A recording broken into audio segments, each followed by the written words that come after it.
learned about what he was doing and the vision that he had, all I could do was just say, hey, how can I help? How can I support? Because I truly believe in this.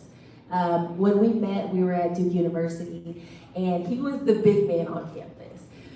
He was, a huge figure. Everyone on campus called him the Night Train because he was one of the stars of the football team. And so he had this big energy and this confidence that whatever he wanted to do, he'd be able to do it. And when he came to me to tell me about the ideas that he had and before, at this point, it wasn't even called Skelo Wear. It's just, I have these ideas about how I can make the game safer for athletes. That was really the first time that I saw him out of his element, not super confident, just something not something he wasn't insecure about, but something he really needed that support in. And that's what excited me about joining and just saying, hey, I believe in this. We have the resources around us and people and departments who can support this. So however I can help to bring those resources together and get us to where we want to be, that's what I want to do. So that's kind of how I started with Skelo Wear. Laila, thank you. Now let's hear from Night Train. Tremendous. He's absolutely right. It was the Night Train. I got that from my strength and conditioning coach at Duke University. He said, you're just like a locomotive trapped in a defensive end's body. You just keep going and going and going. You don't stop. And he said the Night Train. One of my linebackers, actually, his name is Kelby Brown. He heard it. He said, Night Train. I love that. And then it just took off from there, But well before the Night Train ever took the tracks, right? I started right here in Columbus, Ohio. That's why this is near and dear to me, and bringing Skelo Wear and planting that flag right here in Columbus is paramount, because this is home. Ohio is home. It's not a flyover city. We are Columbus. We are Ohio. We are becoming now the heart of innovation. And I love that fact that we're a part of that now. We're helping to stem that effort. So being born right here in Columbus, Ohio, it wasn't easy. Like Laila said, parents of first generation here in the States. So my parents were both born in Africa. My mom and my dad knew for us to have the life that we're having now, we had to be born on American soil. So my mom and my dad worked together. They made that decision to go ahead and do everything they could to make sure that their kids were born here in the United States. So they worked every job that they could, got my mom on a plane, and literally my mom landed here in April, and I was born in May, like the very next month. I mean, you can't do that anymore, right? I mean, so I don't think Southwest or American Airlines is going to allow you to fly at that, that late in your, term in your pregnancy. But I'm so thankful that they did, and my dad had to sign waivers and everything saying they weren't liable. But I'm so glad everything turned out the way that it did because of the opportunities that have been allotted, and we're making the most of them, and I promise you that, right? So being first generation in the States, you have a chip on your shoulder because you don't come from the golden goose egg, you don't come from, having trust funds and things that are lined up for you to be able to fund a business and do the things that you need to do, right? You have to build it on your own, right? And you take the principles that your parents instill in you and you gotta run with them and don't look back. Right, so being born right here, went to Sunshine Christian Academy in Columbus, Ohio, and then from there, my parents moved us to Worthington School District, so I ended up going to Slate Hill Elementary, and then from there, Worthing Way Middle School, and then we moved again, and this time we moved to the Olentangy School District. And at this time, I was in high school, so I was. We ended up going to the Olentangy High School, so there was no other Olentangy like there is now, Berlin or Orange, and I think they're even building another one, So we were the only Olentangy in the district, which was tremendous. But going to that school is a blue ribbon school, so academic excellence is mission critical. Right, and that was something that was in my household as well, so it actually married up quite nicely because I never did quite understand why my dad always told me, you can't bring home anything less than an A. I used to say, well, Joey could bring home a B or Sam can get a C and it's just fine. But he said, that's not how we do things in our household, right? Whenever you put your mind to something or you put your hand to it, you aim to be the best and you accept nothing less. And that was very tough growing up, but it just became a way of life. And now I'm starting to reap the benefits of that, and being able to use that, right, as we're building this company and as we're, now raising our children, I'm instilling with Laila, we're instilling the same principles in our kids because of how it allowed us to come up and what it kept us from getting into, right? Because we had to maintain that discipline, right, to go to class, maintain that discipline to sit in the front 3 rows, maintain that discipline to pay attention to what the teacher was teaching, and then maintain that discipline to get good grades, right? Not all the kids that get good grades in class are the smartest. That's not true, right? That's not the case. Those are the kids that work the hardest, right? You just work hard. So, when you get good grades, that is a true testament to how hard you work, because no one, like I like to say, no one ever fell on top of a hill, right? You have to work to get there, right? You have to climb, right? So to get an A in the class, to pass a test, to pass and do well, you've got to actually do the work. You got to put in the work. And that's synonymous with entrepreneurship. You've got to do the work. No one's coming to save you. No one's going to do this for you. You got to do it yourself. And you got to surround yourself with the people, right, necessary to go ahead and help you build and to go ahead and keep you on the trajectory of greatness to bring that everything that you have as a vision to fruition, right? So understanding this at a very young age, at 16, 17, 18 years old, and having 3 other siblings that were watching me, I had to grow up really fast, right? Because I understood that those kids, my brothers and sisters, they were watching me and everything that I did. So I couldn't be out in the streets running around. I couldn't be out doing things that I know I wasn't supposed to be doing. I had to be where I was supposed to be, doing what I was supposed to be doing, as well as I could possibly do it, right? And I took that very, very personally. And I love that because now, looking back, all of my siblings, my people like to say, your parents went 4 for 4, which is very tough. Somebody's an oddball out, there's one kid that's just, that just kind of goes rogue, right? But he said we went 4 for 4, and that was tremendous. And I think that it was a trickle-down effect, because I took what my parents instilled in me at a very young age about working hard and putting your mind to a goal and being the best at what you do. I took that very seriously, and it trickled down. So at Olentangy High School, I was a tri-sport athlete. I played football, I played basketball, I played track. So I had to do a lot of sacrificing, right? I couldn't be out running around because I had to not only pay attention to my schoolwork, because if I brought home anything less than an A, my dad was going to whoop me, and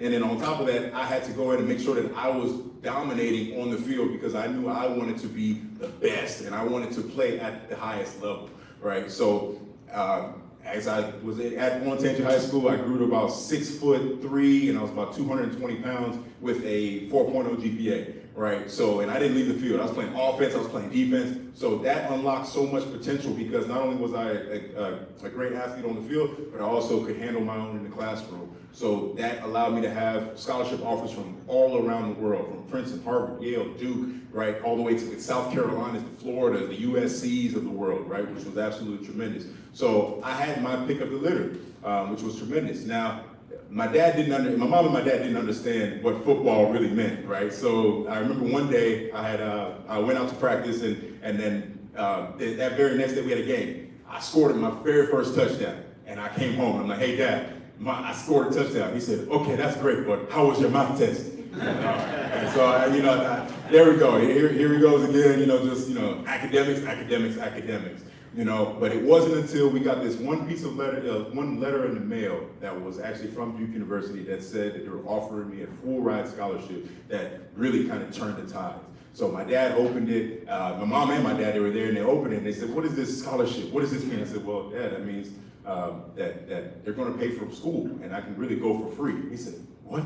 You're gonna go to school for free? Duke? I said, when's your next game? I'm coming. So that's what I gained. My biggest fans out of both my parents, and they were in the front row of all the games that they could ever make, from then on out. So I chose to actually go to Duke University, over all the other schools, that team up north that shall not be named, amongst others, because I wanted to be a part of something greater than myself.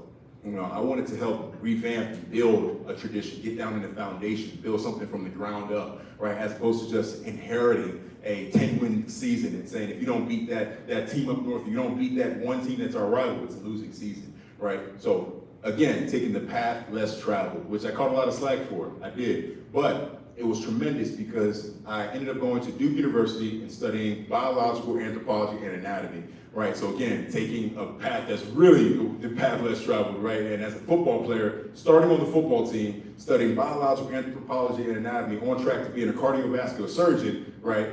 That made me, again, an anomaly, right? But that all came down to, once again, what did my parents instill in me?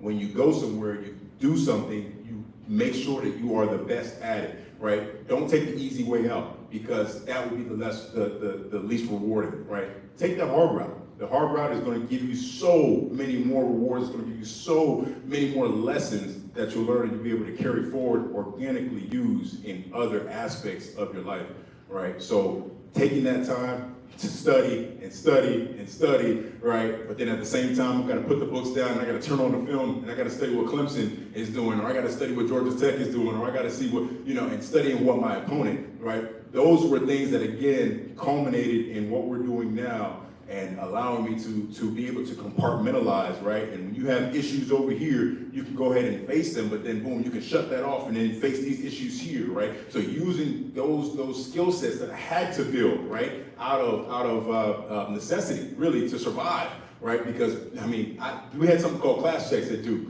right? So all the football players, they would send somebody to check and make sure guys went to class. I can tell you guys right now, they never check my anatomy classes because they're like, look, if he doesn't go, he's gonna fail, right? So I never had the checks, but I always went, and I was able to graduate with a 3.4 GPA and then leave as the all-time leading sack leader, from Duke and leading that team for 3 years as a starter, which was absolutely tremendous. But during that time, I had 5 knee surgeries. So every single year, I had to battle back to regain my starting position.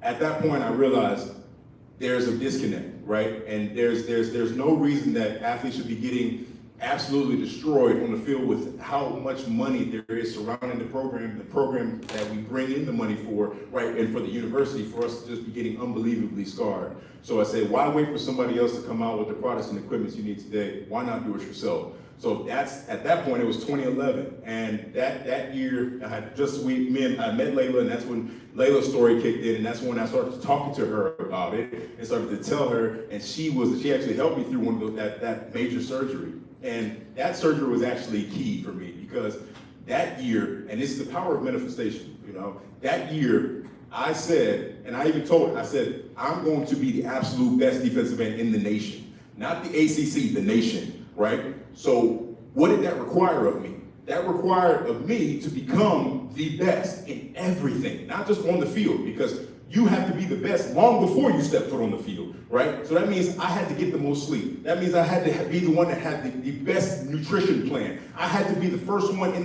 the weight room and the last one out, right? I had to go ahead and dominate off the field so I could dominate on, right?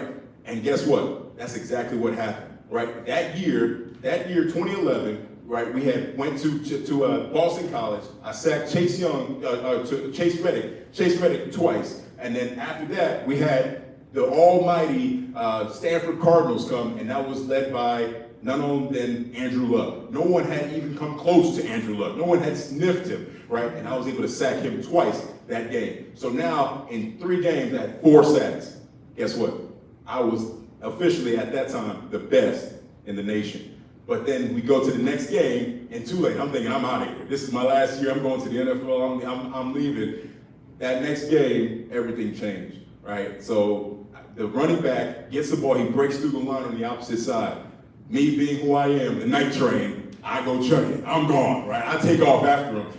Now, my safety had already committed to the tackle. The guy jukes, and the safety actually tackles me. So I couldn't get out of the way fast enough because I didn't see him. We were eclipsed, running in the line. He jukes, he tackles me. I'm 6'5", 265 pounds at this time. I did a full front flip in the air. Landed on my feet, and you could just see my leg wobble, and I went down. Had to end up being carted off the field. Season was done. Ended, right?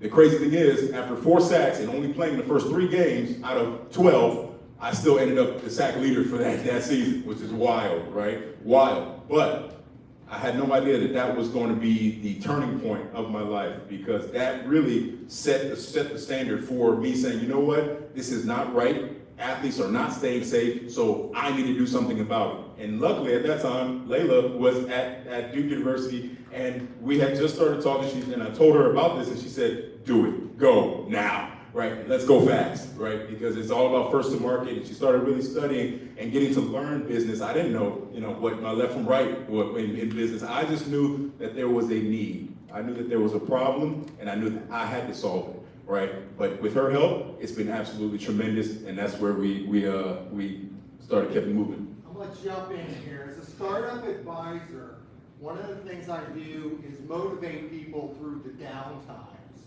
the hard work. I don't have that challenge. They get me motivated to come ready to help them. So there is a piece of this story I find fascinating and I want to dive into. We all as entrepreneurs, we have our own personal motivations, and when we understand those, some of us lead very lucrative careers, or we have a path, but we just have to make our dream happen. This thing we can't let go when we go to sleep. So a little more through Kenny's story. He goes on to the NFL. He plays for the Broncos and wins the Super Bowl. He starts a coaching career. He's an assistant on the Ohio State's defense. He's running up the ranks of coaching. He gets a call. He gets offered to be defensive coordinator of a big school, big move up. And you came home and you guys talked, a heart to heart, about who you were going to be moving forward. Take me to that one and that conversation. Sure, I can start it off. So probably a month before he got the offer for defensive line coach and defensive coordinator at the other school, we decided that he was going to go full-time on Skelo Wear. And the reason that we decided that is because, as you may know, coaching, especially at the collegiate level, is very demanding of your time and resources. You can't do anything on the side. And we had been coasting along with Skelo Wear. Oh, it's this idea that we have. It's something that we want to do, and we're going to do it on the side. We got to the point where we were like, we're not making the progress that we need to make while you're coaching. And so he decided to step down from coaching so that we could put full focus on Skelo Wear. So about a month after that decision, we get this call. And the first thing that he did was turn to me and say, so, are we still gonna do this? And I'll let you go from there. And that was big, because you're talking about Division I, and this is a major Division I school, saying, you know what, you don't even need to interview, the job is yours. We've seen what you've done, your players play hard for you, from being an understudy at Ohio State with Ryan Day and Urban Meyer and Larry Johnson, right, and going to Fordham University and being the co-defense coordinator, defensive line coach, and then now getting ready to move to this big time school. But that's certainty, and with what we're creating, I understand and understood, especially with Laila, we talked about it. If we take this job, there's no looking back, and Skelo Wear would never happen. Right? So again, we always talk about this is bigger than us, right? That would have been a selfish decision, right? But this is bigger than us. This is something that needs to come to fruition. So we made that decision to go full time, and we had actually just received a call from the U.S. Patent Attorney's Office that said your patent has just been granted. So now we have a patent. So that was also validity to say, you know what, this is the right path. Sometimes you always ask, we need that flag, we need that something that says you're on the right track. And that was a huge piece of it. So that really, really helped. Yeah, and I think it really just comes down to what's the vision that you have for your life and what's important to you. Obviously, having a successful coaching career is nothing to be ashamed of. That's something that some people dream about. But it wasn't his dream. His dream was to bring Skelo Wear to fruition. So we knew that we had to be loyal to that passion and to that dream. And in order for us to really take it to the next level, he'd have to have the time to devote to it. So let's talk Skelo Wear.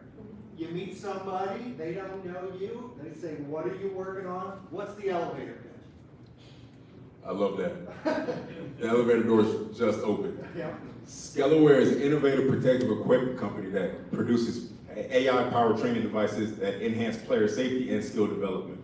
Our products also aim to extend to other high impact verticals like industrial, military, and then also other high impact sports like hockey, baseball, you name it, right? So we aim to really redefine the way that you think about protection, because we understand that there is a lack of innovation in the space, and there's a gap, right, in what is being created versus what is just being perpetuated at this point. So we're here to fill those holes. So that's the big idea. Very complex to take that. Like I said, years, and we're good 18 months, 2 years into that. And so what's the first product, and what are some of the complexities about taking the big idea and turning that into actionable startup activity? Yeah, so we decided, so back at Duke, Kenny came out with probably the first 5 products that we have coming down our pipeline. But we're starting with the upper extremities. So a lot of people can kind of overlook the prevalence and incidence of finger, hand, and wrist injuries that happen as a result of high impact sports. So we decided to produce a brace that aims to mitigate those injuries. Can I see the finger? Yeah. So Greg loves doing this, right? So here's the thing. I love tungsten, and when me and Laila got married, I was saying I really want to wear a tungsten ring, but then the jeweler said, no, you can't wear tungsten because there's no way to cut that off. So you'd actually have to lose the finger if anything were to happen. So I had to settle for a silicone ring, because my finger now looks like this, right? So the first product is? It's a protective brace that fortifies the vulnerable joints in your wrists and hands and fingers, and strengthens them so that they won't fall victim to joint dislocation, tendon rupture, and breaks. So elegantly put by our Chief of Research and Development Officer, right? And so, yes, that's exactly what it does, but, and to build on that, I'm looking at these products from a tri-lens, right? Being the end user, right? Having sat in the chairs of the athletes that we aim to protect, knowing what they need, right? But then also having been at the coach level, knowing what our coaches want to see our players in, and then also the anatomical level, having studied biological anthropology and anatomy at Duke, I can truly interact with our development and the guys who are designing all of our products, right? Because I understand how the body works in space, right? How it interacts in space, right? So we're aiming to really make sure that these products maintain the biomimicry of the hands, right? So that you're still able to grab, you're still able to make a fist, you're still able to do all the things that you aim to do in your everyday lives and on the field without impeding that type of motion, right? So giving that fluid-like motion, but yet it's not heavy, it's lightweight, it's durable, and it's going to protect you from all of adverse forces that Laila so eloquently put. So product development is a challenge to take that idea, drawings, a prototype, working with engineers, as entrepreneurs, whether we're building software or an applied material, we start out with this absolute hope and belief, and then we learn more of the challenges along the way. So in just kind of the past year, could you talk about an inflection point or two in product development? And I'm kind of thinking, what has happened in the past year where you started coming out of that trough of hope to, we think we're going to make it? I think for us, it's just been aligning ourselves with people who feel confident that they can take it to where it needs to be. So this product has a lot of intricate factors that have to be considered when you're developing it. For example, one of the big hurdles that we're going through is just making sure that it fits correctly. Everyone's hands are different, your finger lengths are different, the knuckles sit at different points on your hands. So working with so the first thing that comes up when we speak with developers about this is like, oh wow, this is gonna be really hard. And we're like, yeah, it is. And so really, for us, it was going through and finding the people who have that mindset that we have and saying, this challenge is something that we're up for and we're excited about. So that was really the first thing that we had to overcome. Who are the people that we can work with to get it to the next level? And sometimes, with every business, when you're starting out, there can be ambiguity. You have some challenges that you know you need to face, and it can be difficult to figure out what are my next 10 steps. So for us, it was like, okay, what are the first challenges that we can conquer and really master so that we can get it to the place where we can take it maybe to another developer or design firm to get it to that next level. So that's really what we've been doing. We start iteration by iteration. What can we get better at as we go through each of those phases, and how can we optimize it for efficacy?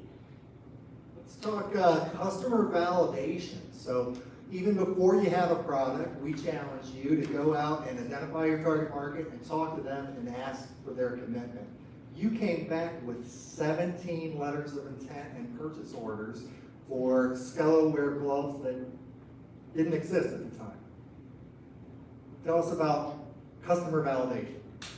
Absolutely. Customer validation, like Greg said, it is paramount, right? That is really the crux of your where you are when you're starting a business, and to really understand that someone is willing to see your vision, understand the product that you aim to mitigate, and then also open up their wallet and say, I'm willing to pay you for X, right? And to have had that challenge, which is a major challenge. I mean, a major challenge. And when Laila talks about stepping out of your comfort zone, going to someone and literally sitting in front of them, not having a product yet, and and saying, are you willing to pay me for this? And kind of just wait and see if they'll say yes, right? It's tremendous, but it does take a tremendous amount of faith. I mean, we couldn't have done this without God being at the center, of the epicenter, really, of everything that we have done and everything that we're doing. But even from there, just being able to have that faith, have that understanding that there are people that are going to tell you no, right? But no for us means not yet, right? Not yet. And so you have to look at it that way. Don't look at that no as being, someone saying, I'm not going to do this. Just they might not have the vision right now. They might not see it, but that's okay, because it's not their vision. It's yours, right? But it's my job, our job, right, to go ahead and portray that vision, to show them exactly how we can help them, how we can be a value add to you. So going out there, getting our very first purchase order was absolutely tremendous. You were trembling, but you're like, you know what? You have to go out on faith. You have to understand that you have a good product. You have something that you're aiming to fill that void for them, and then you go ahead and you do it. So that first one made the second one easier, and then made the third one easier, and then all the way up the ladder. But again, it all comes down to that confidence and that belief, right? Because if you don't believe in you, then why on earth should I believe in you, right? So you have to understand that. Believe in yourself first, right? And understand that you're building something that's actually going to help them, right? And then now you have to go out and sell it, right? And then once you sell and get that purchase order, now what do we got to do, Greg? We got to fulfill them. Build on it. Oh yeah, and I was just gonna say, and before we even got to the point where we were asking people to do the pre-orders, we were interviewing coaches, players, trainers, about what they feel are the gaps in protection, specifically for hand and wrist injuries. And so we were getting the feedback, which was, yeah, based on what you're telling us, this is a product that we needed yesterday. And so through that process, we're really able to take note of what our customer base wants. Like the features Kenny was saying, the breathability, lightweight, protection. And so going into the lab with our engineers, having these things in mind, taking all of those notes. And when we went back to ask for pre-orders, these were the people that we were initially interviewing, saying, what are you looking for in a product? Now being able to go back to them and saying, we have this. And a wonderful thing about the industry that we're in is it's sports, right? And so football is literally a game that you need to win. So what we were able to do is to appeal to their competitive nature and say, we'll have this product ready by Q3 2024, and you'll have the opportunity for your football program to be one of the first ones to have this. So your players will have that competitive edge over other players. And when you use that language, it really becomes a no-brainer for them, because every football program, every athletic program is looking for ways to be better than their competition, and to be able to be one of the first programs to get our protective gear really appealed to them.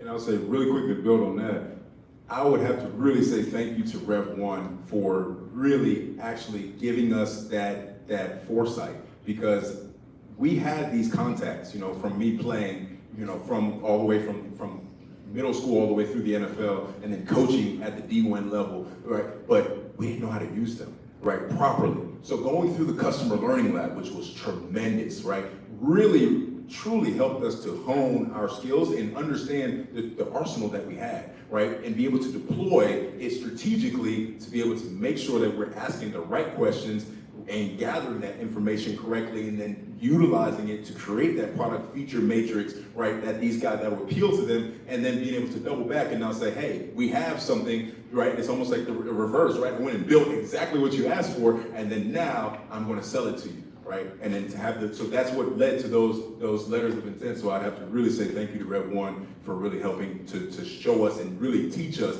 that through those learning labs, which are absolutely tremendous, and I hope that it just continues to keep going. And I think that's the magic that happens in a concept for a startup, where the entrepreneurs say, everybody I talk to loves my idea. Everybody's saying yes. Saying yes to what? Well, they love the idea. They want to see it happen. And to turn that into asking obligating questions and asking them to participate with their time and money to make it happen with you as an early client who believes and shares the vision with you. So to me, that is absolutely a magical moment. For me, when you showed up with 17 purchase orders, I was like, all right, there is a there, and we're going to go for it. I'm excited now. So team is incredibly important. Co-founders have got to have a diverse and complementary skill set. So, we've got a night train, but we've got a conductor here that keeps us on the rails and on time. But the team needs to grow. Can we talk about maybe some key person or people who have joined your team, a part of the journey now, and some of the resources that you're looking for in the future? Absolutely. So really quickly, I would say, as you're building a company, as you're building a startup, right, start to look through your contact base and understand who you can leverage, right, and how you can be a value add to them and how they can be a value add to you. So going back to what was this back in, while I was still playing for the Broncos, we had a chance to go and do an NFL externship. So it's not an internship because you don't need a job. It's an externship. So basically, their way of bridging the gap for what you can do after the game, which I think is a tremendous initiative. So you could choose to go anywhere, really. FBI, you can go to BET, you can go to Under Armour, right? And I chose to go to Under Armour, right? And they say, well, where would you like to work? I said, supply chain management. So I knew exactly where I wanted to go and how I wanted to get there. So they literally will it's all expenses paid, take you to their campus, and you get to stay there for about a week. And you just get to wake up, eat, drink, and sleep, right? All that culture, right? Which was absolutely tremendous. And they have a tremendous culture in Baltimore, Maryland, which was also where Laila's from. So it was a two-parter. So I got to see her, and I got to go and kind of tee up, Skelo Wear, which at the time was nowhere near where we are right now. So fast forward, ended up going and meeting a guy by the name of Phil, and he was tremendous. He was overseeing their manufacturing department. So I just became really good friends with him. Took him out to lunch, and I would just hang out with him during the lunch periods, and I didn't tell him one word about Skelo Wear, not one thing. I didn't mention it, right? But in my mind, I was vetting him to see how he may be able to help us sometime in the future.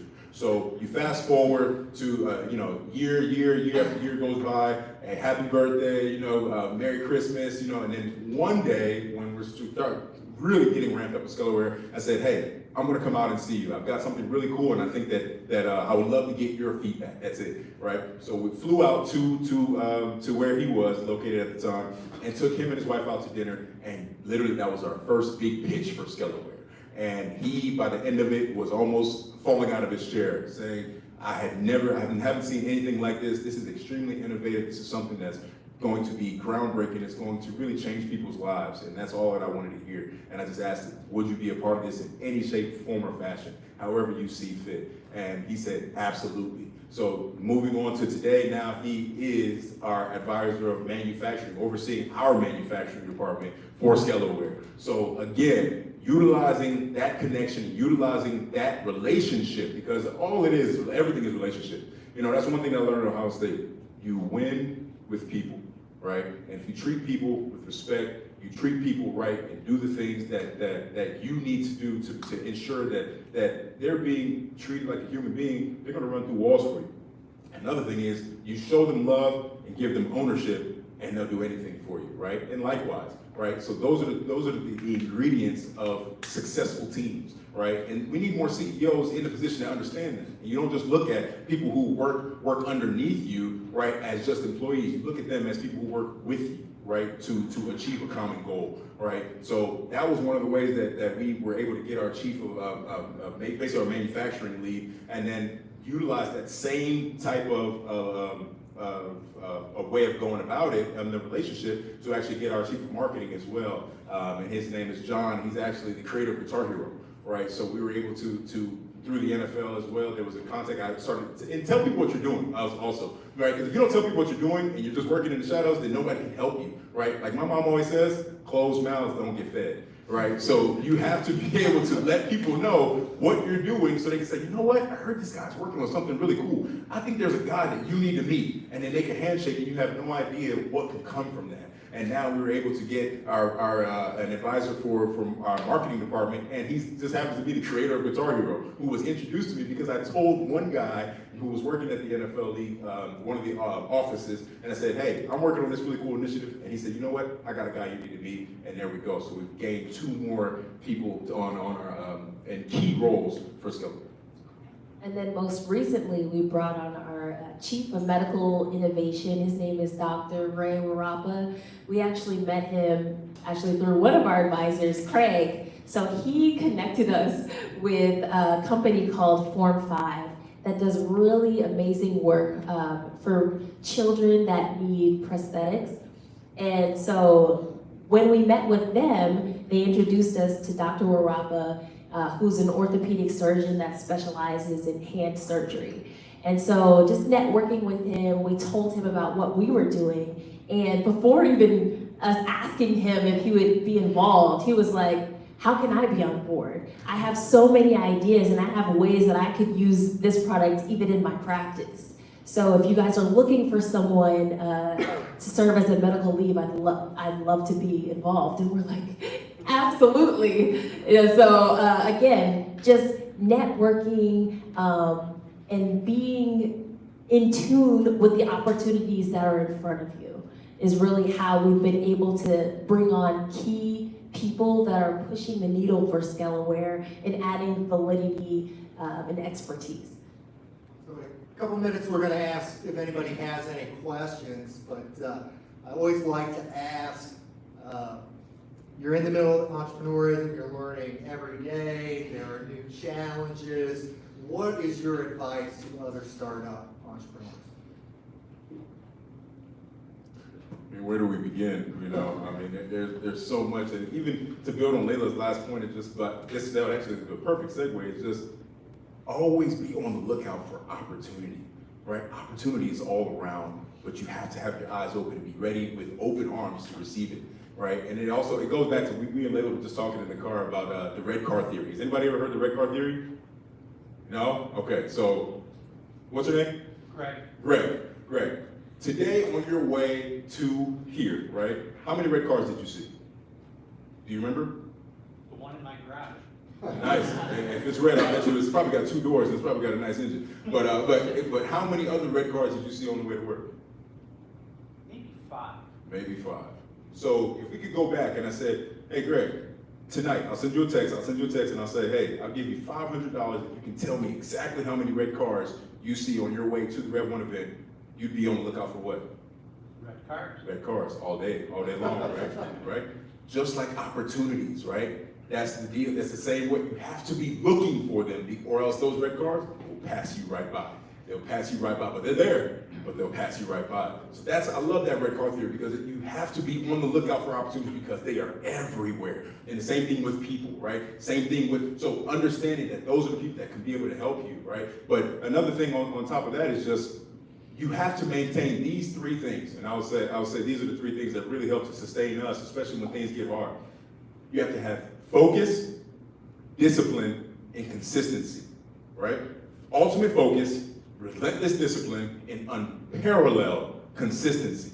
And with those three ingredients in tandem, there's nothing that you can't achieve. Nothing, right? So understanding focus, discipline, and consistency, because I'm telling you right now, I know so many people who are capable of building great businesses, tremendous businesses, right? They have the wherewithal, they have the gumption, they have all the things that they need, right? All the ingredients to success, but I know far fewer who are willing.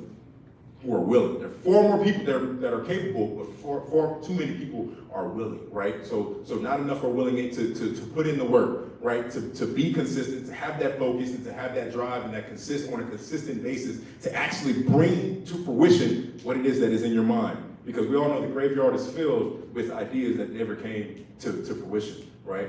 We're not going to be one of those guys. We're not, right? And you have to say that in your mind. We're not going to let that happen, right? I'd rather try and fail than fail not trying, right?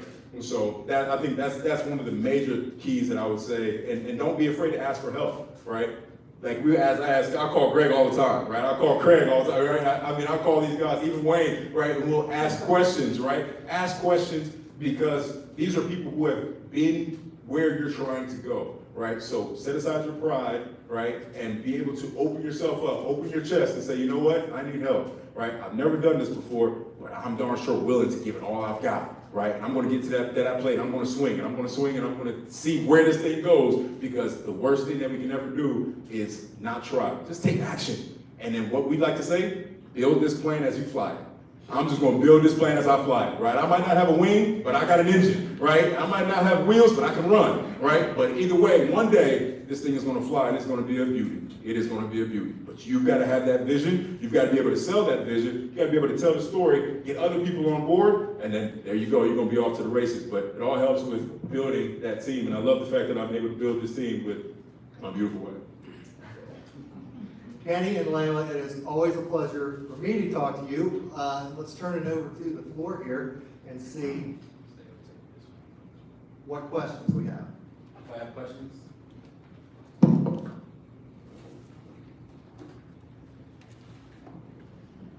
Hey there, thanks so much. So when you didn't have a product and got the letters of intent, how much of a product did you have in terms of did you put X amount into engineering to know that you could at least do something? Because I'm at a point in my company where we put X amount in engineering, and it's we have kind of a works-like prototype, and so I'm did you have works-like that then you got the letters of intent, and kind of engineering's super expensive, so then put in a lot of money. I'm just thinking through how it all went down. So it was a year ago, we were getting ready to apply for the DEI grant. Correct. And you had schematics, and you had the little, they had a prototype, but it was More of a model. Yeah. Like a model you could put on, but if you did anything with it, it would crumble. Did you put a bunch of engineering in at least to be hey, we know did you put how much money had you put in at that point to even get to that model? Maybe you're That's a great question. Yeah, so we have not taken any money to date. The only money that we received was the Rev 1 DEI grant, which we're grateful for, and that was our first non-dilutive capital that we had received. So everything else was bootstrapped. So up to that point, we put about $80,000 in of our own cash to get it to that point. And that point was not easy, man. I'll tell you right now, you're talking about going through about 3 different design firms, because then it starts to get really expensive, so you move to the next, right? So you get ready, so you move to the next, but then there's ones that you just, flat out outgrow, so that now you need, but being able to pivot early, right? Understand that was key, But being able to also, I'm telling you right now, you have to be able to sell the story, right? Appeal to their pain points and say, this is what I'm working on. This is what I know you're suffering from because I suffered from it too. And this is what I'm building. And then being able to show even a rendering or even what you have, right? But I'm telling you right now, people invest in the jockey, not the horse, right? So you have to be able to sell it, you know? So, but the fact that you even have that, you're 10 times ahead. And honestly, that's right where we were. We were kind of the mindset of, we're only gonna get one shot to pitch it to these people. And so when we bring it to them, it has to be excellent and it has to be ready, right? That's kind of where our mindset was. And then working with our advisors, they're like, no, put it out there because at least you'll learn something from the no's that you get. Or you'll get feedback in terms of, okay, if I was to be interested in a product like this down the line, this is what it would have to have, this is how much it would have to cost. So even just going through that process, you learn something. And so that's what we went into these conversations with, like, hey, we're gonna sell this to the best of our ability. And if someone says no, we're gonna learn from it. So really just getting out there and saying, all right, let's go for it. It's so meaningful, and so that's what we would advise you to do. Just go for it. Just go for it. Because that's another thing is and it's just one quote, right? I got you. It's one of my favorite quotes, and it's everything you've ever wanted is on the other side of fear, right? And that's Jason out there, right? And it's tremendous because it's so true. Just go for it. You have no idea. It might just be like, yeah, I love it. I see it. I got it. Let's do it, right? But if you don't ask, right, closed mouth don't get fed. So I'll provide a little commentary there. So they had schematics, slides, that turn, those were sexy. CAD models. So you could, but it wasn't, I'm ready to say the product. It was, here's the path I need to take over the next couple of years to sell you the finished product. Are you willing to participate? Is it that valuable to you that you want to be in early? So it's finding early adopters who would say, I'll go first and be a part of this journey, provide feedback, advise on what I need it to be. I did the due diligence on that because it was great talking to some of the football coaches saying, yeah, Johnny just got his finger broke today, we taped him up, I sure wish I had the Skelo Wear gloves. When are you gonna help him get these things to me? Can you get him there next year? So we knew we had an audience that wanted, so we were creating pull in the market. Well, you were creating pull, I'm keeping track of it. We were great. Yeah. Greg's been tremendous with us, man. But like I said, mentors, you gotta have them. My question, what is your next red car? What's the next opportunity that you're looking to fill? What's the next need for your company to take it to the next level from here? That's a tremendous question, and I love the shirt that you're wearing, by the way. I absolutely Thank love you. It was coincidental. The next red car, for us, I believe is the AI-powered training devices. Having spent so much time doing so many mundane activities at Ohio State, at Fordham University, there's so many things that can be automated on the football field that I know personally I would have loved to have, right? And then also going back to my days as being a young, striving high school student, then college student, all the way into the NFL. And by the way, I was an undrafted free agent, by the way, guys. Like that was that was one of the hardest things, coaches calling you and saying, hey, you got the highest draft rate of your class, but you are like damaged goods. You have had 5 surgeries, so we can't invest millions of dollars in you. Man, telling a kid, that's 19 years old, damaged goods, that can either break you or it can make you, and I let it make me. I said, all I need is an opportunity, and I need that opportunity, just let me get in and I'll kick that door down and I'm gonna make something of myself, So again, having that chip on my shoulder. But to get to that point, I would say I loved, going out and practicing, but I say, hey, I wish I had my quarterback with me, or I wish I had another guy to go against. But being able to utilize and leverage AI and robotics and all these training devices that we're working on now, I think that is going to be our next red car to really, really take the game, or really elevate the game and protect a lot of these guys' passion and get them to the next level. Great question.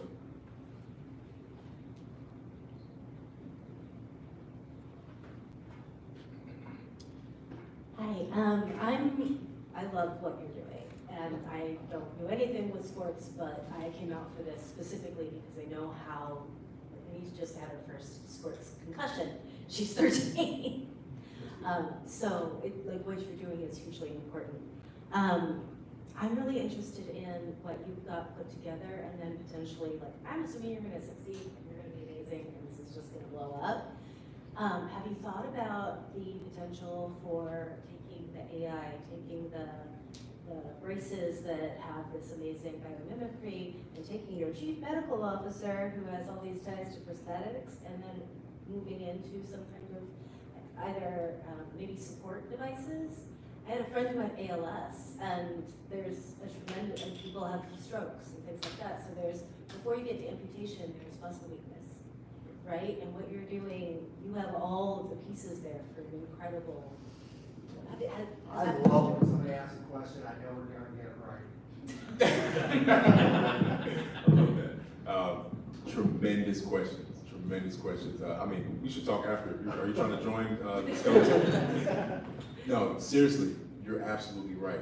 Now, the answer to your question is yes, 100%. And we're going to let that happen organically, right? Because one thing that we always talk about with Greg, especially, is focus, right? And that's the very first thing that I said, having focus, discipline, and consistency, right? But having that focus on the task at hand. Right now, literally, you have the task at hand, right, to get to market, right? And we're so close, right? By the end of this month, we'll have our working prototype, and that'll get us one step closer, actually about 5 steps closer to our what we call the DFM, which is the design for manufacturing. And then once we have that, then we'll be on the testing prior to manufacturing for commercialization. So we're rolling. This night train, we're on board and we're rolling, we're going, all right? So, but from there, once we have that out in the marketplace and this thing is really, really protecting players and redefining the way that we think about protection, then now we'll let it organically permeate into other sectors, just like you're saying with the rehabilitation, just like into construction, just like into the industrial, right, and the military application with the DoD, right? So there's so many plans, but the first thing that we have to do is stay focused and be where our feet are right now, right? Because if we try to boil the ocean, we're not going to be very successful, right? But if I boil this pot right here, I think we got a really good chance. Throw a little salt in there. We got a little chance to make this thing, sizzle. That was beautiful, because we've looked at construction, we've looked at military, we've looked at medical, but we bring it back to, what are the key milestones right in front. So this things are great. We'll think about it, we'll talk about it well, but tomorrow we're going to wake up and figure out this product. 100%. The people who are waiting for it. That's it. Thank you. Okay, one more question. Sorry, I actually have 2 questions. First one is, when you start getting those first orders, how do you differentiate and how do you approach it to where you're seeing it more as non-seed money and they're not going to take ownership, you're staying full force, this is your company, you're not releasing any ownership into those, but still fulfill that need that they're looking for, because you do need the money to continue to grow. So that's the first question. The second question is, how early in the development stage do you start your marketing aspect of your company and organization? Those are great questions. So I would say that to answer your first question, have great lawyers, right? Have great lawyers that draft up your contract so that their contractual obligations stop at the door, right? And that's it. You're not getting equity, but you're going to get the product, right? You're going to get the product. We're going to fulfill exactly what we stated in this contract. You're going to pay us X and we're going to give you Y, right? In hopes that will transform into a longer and far-reaching partnership. But we have to understand that there is no equity being exchanged, at this point in time. Yeah, and so for our pre-orders, it's just what he said. So they're just purchase orders. So each football team has committed to a certain number of units for about a 3-year period, right? So each year. What we've told the teams that have been interested in having some ownership is that we will be doing our first round of funding coming up next year. So that's when those people will have the ability to participate with us. But those pre-orders were simply contracts for sale of the product. Absolutely. And then the second part of your question about the marketing, right? It's never too early to start marketing, right? But what you don't want to do is give away your secret sauce too quickly, right? So make sure that as you are building and as you are putting out content, right? There's so many different media outlets that you can utilize now on social media, whether it be YouTube Shorts or Twitter, Instagram. I would say lock all that down now so that as you start to get bigger, someone doesn't take your name and now you gotta go buy it from them, right? Things like that. So lock it down, even if you haven't posted any content, but then also start to store up that content, right? So that when it is ready to deploy, you have it, right? And then you can go ahead and either pay somebody, you know, or add somebody so that they can do it for you, or you can do it yourself, but then you can start to really get that word out. And I'm telling you right now, people just love to hear, just like this, how you started, right? And how you created it, because there's so many people just like us, just like yourself, just like everybody in this room that are working on something, creating something, either don't know where to start or need kind of that inspiration, right? That motivation to say, you know what, I can do this, I will do this. Now, let me put a plan in place and go execute. Thank you so much for your time. I hope you've heard something today that will be helpful to you in the future. Laila and Kenny, thank you so much. Let's help congratulate them on their success so far.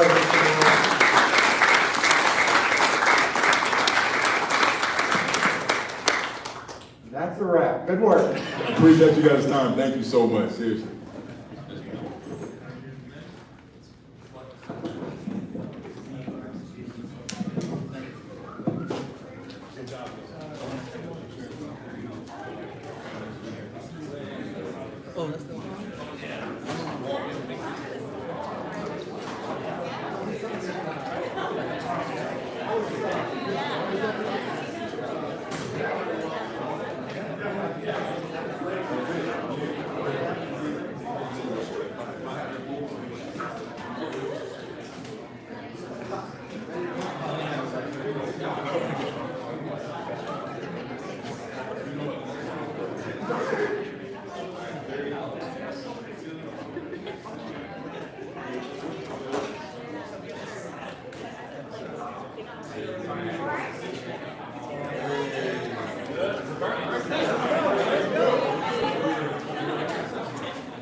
Thank you.